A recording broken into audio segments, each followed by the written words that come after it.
If you're someone who follows or watches professional Dota, you'd be interested about this new announcement that Valve made on the Dota Pro circuit for next year, which is 2018-2019 season.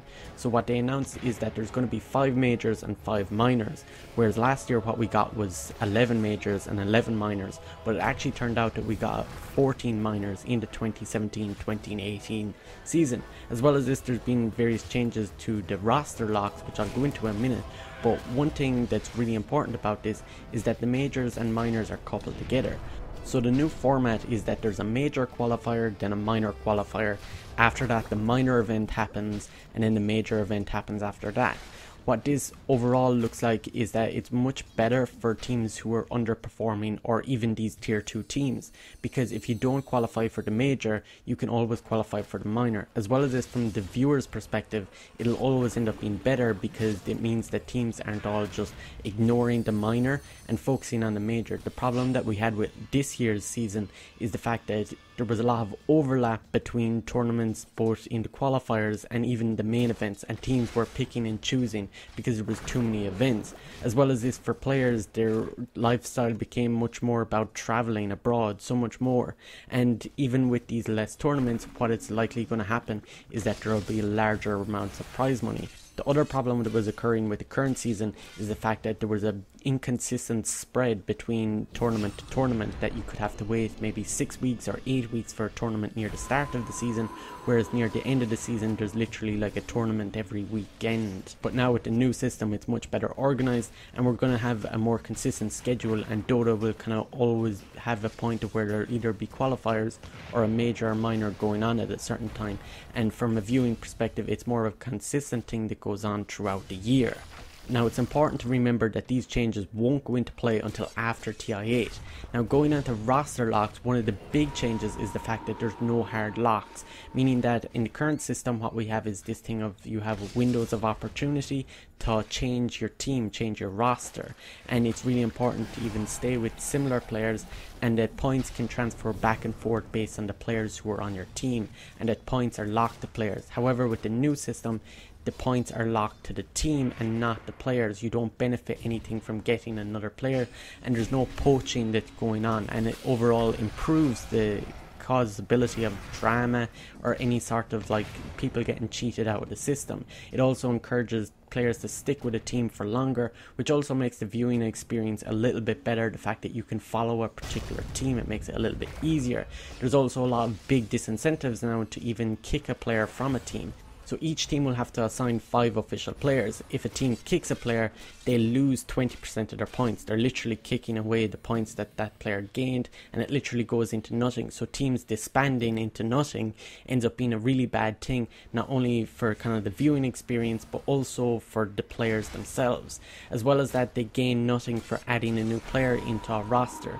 And also, this system is pretty good because of the fact that teams who are struggling to find a player, and if they only have a small transfer window to find someone, they might pick up a player that might not fit very well into their team, kind of like what happened e.g. with Misery. Even though Misery is an incredibly good player, and that he has a history of playing at the highest level of Dota for a very long time, he might not have fit very well into EG. And this is something that the small time window that EG had left to pick up a player ended up being a bad system. But with the new system, that will happen a lot less, and probably not even happen at all. It also gives the opportunity for new players to come in and have a chance of trialing out the team that going into maybe a qualifier, because the thing is that when you go into a qualifier, you have to play with a minimum of 4 out of 5 of your players. As well as this, at events, if a team doesn't play with their official 5-man roster, they will only gain 60% of the points that they actually earn.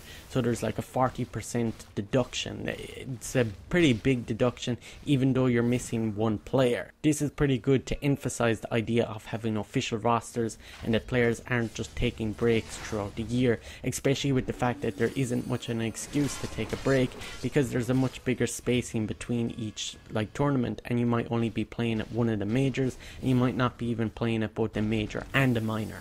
However, there's an exception to this roster locking. So once the qualifiers for TI9 start, which is going to be around this time next year, teams must lock their roster, Once they've qualified for TI, any team that's qualified can set up a substitute, so any player can come in for emergency reasons only, and it's also subject to Valve's approval. This basically means that there's also been all this drama about substitutes, and this isn't going to happen anymore.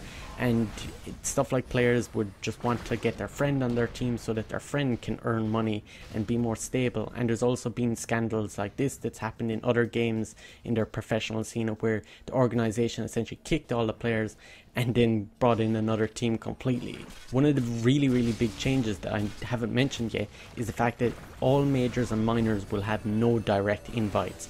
This was causing a lot of drama, where teams that were heavily underperforming were just getting invited because they had a certain professional player that was quite famous or had a lot of a following, so it sells more tickets at the events and potentially just gets more viewers as well.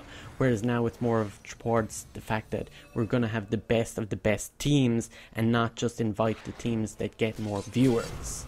One of the things that I found really weird about all of this is the fact that Valve are inviting teams and not players directly. And this is a really weird dynamic, is that are they inviting the organizations, because they always kept the organizations out of it. So even if teams lost their sponsorship of their organization, they would still invite those players directly. It's the people they're inviting. The other change that's really important, that's about ownership of teams, is the fact that organizations can now only have one team to compete in TI. It doesn't prevent them from having a second team, but it means only one can actually enter into TI. This cracks down on some Chinese owners having multiple rosters or multiple teams, but the bad thing about it is that it might disincentive a youth team or a B team.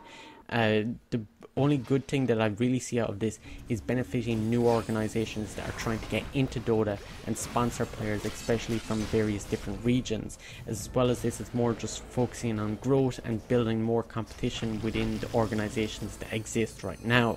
One of the things I forgot to mention was that every major now has to have 16 teams, which in my opinion is just the best way of doing it. It feels way more authentic and the viewing experience is so much better, and there's just more matches, more teams playing against each other that you would want to see these matchups. And I think all of these changes that are happening to the Dota Pro circuit are something that benefits everyone, both the organizations, the players, and more importantly the viewers.